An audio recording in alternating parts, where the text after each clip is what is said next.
Hello everyone, and I hope you're doing well. This video is intended to just to touch base. There will be a few things that I'll be doing in the next few weeks which will make it difficult to make videos.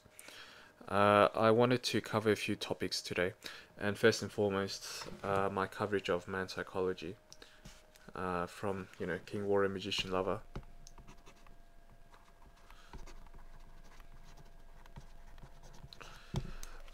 The book, I'm about a third of the way through, maybe less, maybe more towards a quarter of the way through the book. And you can feel free to go ahead and, just absorb the information for yourself. Sooner or later, I will do it. Just the next 2 or 3 weeks, I'll be quite busy, which I'll get into in just a moment. But I'd just like to take the opportunity to read a few extracts. So, Chapter 4, Man Psychology. It is enormously difficult for a human being to develop to full potential.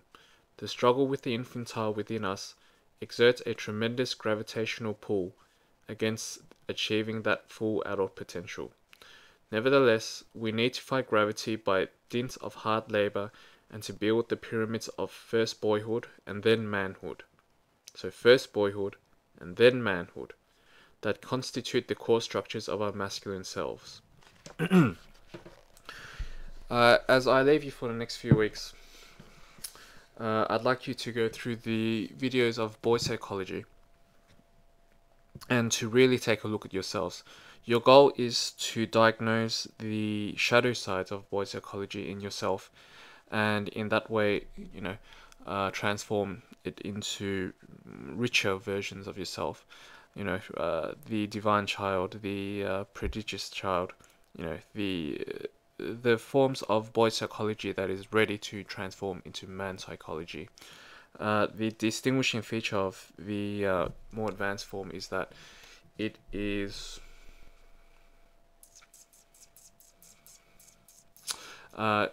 although it thinks for itself, it thinks to enrich the lives of other people, whereas the shadow side tries to manipulate people for their own means. As you go through the videos, the archetypes, you will find that some things are difficult to, accept. And, I like to just segue into what I'm doing at the moment, which is Freud. I'm doing a degree in philosophy, psychology, and business. And at the moment, I have to study Freud, and I have an essay due in early August, so I'd like to work on that.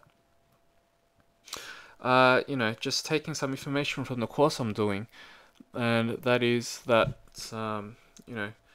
I'll just use the information to just describe how when we have something unconscious, so UCS, that stands for unconscious there, and whenever we have something that we do not want to comprehend, such as where we are immature or where we are self-destructive as boys, then we suppress our unconscious under a level what is called repression. This can be found in the works of Freud himself, written in 1915. A piece of work called The Unconscious, and I'm referring to the Essentials of Psychoanalysis by Freud. Whenever we near this line of repression, things that we don't want to admit, then we have what is termed resistance, which to us we feel as a sense of repulsion, like, oh God, I don't want to go there, I don't want to go there. If you keep persevering with the videos as we go deeper and deeper, I'm really trying to throw you guys into the deep end. It's a chance for you to wake up. It's a real snap in the face, and the further we go in, the more repulsion you feel. So do not overextend yourselves, just do it one at a time. But I will be, keep making videos. But keep that in mind. Whenever you feel that, oh, I don't really want to do this, or I don't really want to face that right now, then I am really pushing you towards your comfort zone. There's two types of comfort zones. There's the one outside that stops you from taking certain types of action, and there are internal comfort zones where you don't want to face certain aspects of yourself. So those are the ones that I'm pushing. uh, in early August, I'll be attending a Tony Robbins seminar as well. So I'll be going to Date with Destiny, which is run by Tony Robbins. It'll be on the Gold Coast, and we all know Tony Robbins. He's very well spoken for, and he's got things like celebrity. What's that word? Celebrities, say how wonderful it is and that kind of thing. So I'm pretty sure there'll be value with this. And what I'll be thinking of doing is bringing my laptop up to the Gold Coast just to keep online and check my email and whatnot. And also I'll take the opportunity to just vlog or blog or just word blog. Blog? No. Anyway, I'll see what value I can get up there, which I'm sure will be quite substantial. What I will find, well, I think that'll depend on what I give. So, I'll be doing that. When I come back, I'll be, this will be around mid-August. I'll be continuing on man psychology, and we'll do that at depth. Also, I'll be starting a new set of videos, which will be my 4th point. So what I'll be doing is I'll be uncovering the art of war.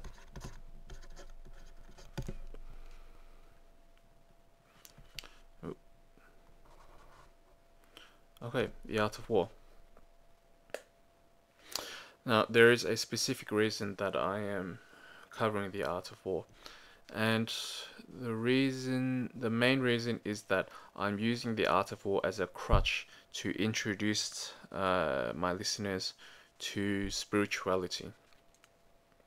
It is my opinion that spirituality, because it leans more towards the feminine side of mode of thinking, it has become stigmatized. However, it is my conviction that a man needs a rich spiritual life, and I think that the art of war is a perfect way to pace yourself in that world. The reason is because the art of war is based on the concept of Taoism, and it is best represented with the yin yang. This is the origin of the yin yang symbol.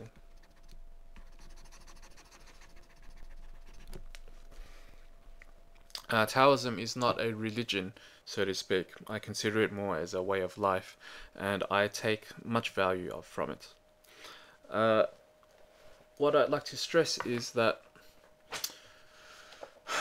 there are certain esoteric elements to the art of war.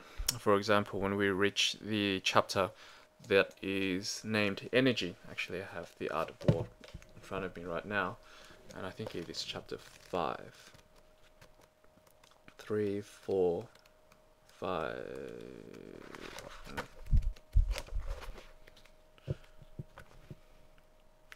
So yes, chapter 5 is based on energy. And what he means by energy is certain things flow in a certain way, and to take advantage of the battlefield, you got to go with the flow of what's going on rather than against. Don't go against the grain. Don't push yourself uphill. I'll be using this as an introduction to Taoism. So we have the art of war.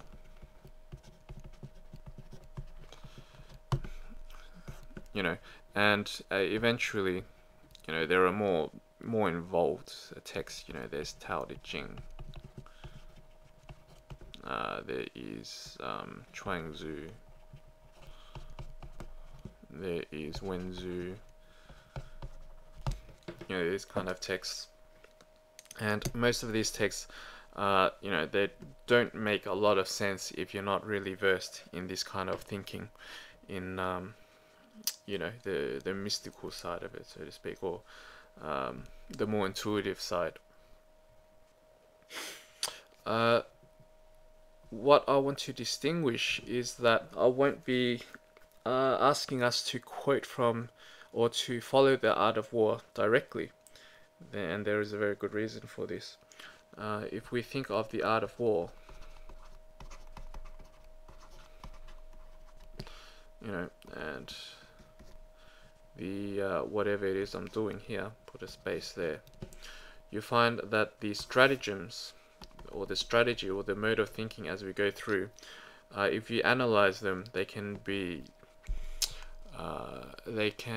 summarized as a mindset of scarcity. So a scarcity mentality. So this is understandable because the Art of War was written during, it was written during the Warring States period, and there was a lot of conflicts over limited resources and land. So I'll be asking us to to analyze the abundance mentality, which really means, in our current situation of living, there is a lot to go around, and a lot of resources, and the mentality, there is a significant switch between the two. There is a significant switch, and instead of attempting to destroy and conquer other people, we want to do the opposite and bring them to their fruition. Even though there is a clear difference between the two, I think that we can find that the strategies they apply to both sides.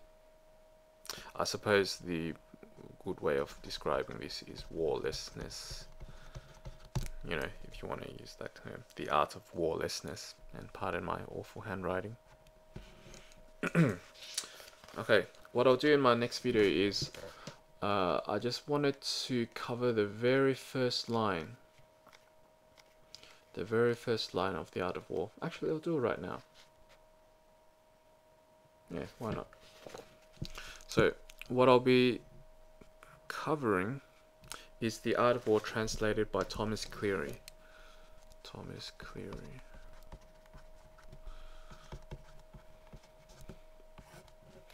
Yeah, one of the most prolific to English translators in the academic world. Although he is an academic, I will stress that, and some of his translations are lost in meaning, and I'll do my best to bring the hidden meanings across. But if we look at chapter 1 of book 1, so the first line of the Art of War goes: military action is important to the nation. It is the ground of life and death, the path of survival and destruction, so it is imperative to examine it. Therefore measure in terms of 5 things. Use these assessments to make comparisons and thus find out what the conditions are. The 5 things are the way, the weather, the terrain, leadership, and discipline. If I had to summarize that using instead of scarcity mentality, we flip it towards abundance mentality, we can extract the meaning that the purpose of what we do, so the purpose of military action, and as it applies in our life, the purpose of living and the actions in our lives, the warrior actions in our lives, to be more precise. It is a ground of death and life. So let's flip that towards it is a question of meaning. It is a question of finding purpose in life. I think the Art of War can be a great manual to finding the purpose in life if you examine it the correct way. So rather than a path of survival and destruction, it is a path where if we can manipulate certain aspects the right way, we can really bring richness to our lives. The 5 things are the way, so understanding the way, which we'll cover in the next video. The weather and the terrain, so the situation in front of us. Leadership is a huge thing that the Art of War goes through, and we'll take deep looks at leadership as we go on, and discipline, which means taking the right decisions when you know you have to make them. Okay, I gotta run. I got things to do, and this was just a quick rough video. It was just a heads up. Before I leave in early August, I'll try and go more into man psychology and the first 1 or 2 chapters of The Art of War, but no promises, because I've got to do a few things before I leave. And I hope the best for you men out there. I hope that the last few videos weren't too heavy for you, and that you can get some enrichment out of them. Okay, take care everyone. Bye bye.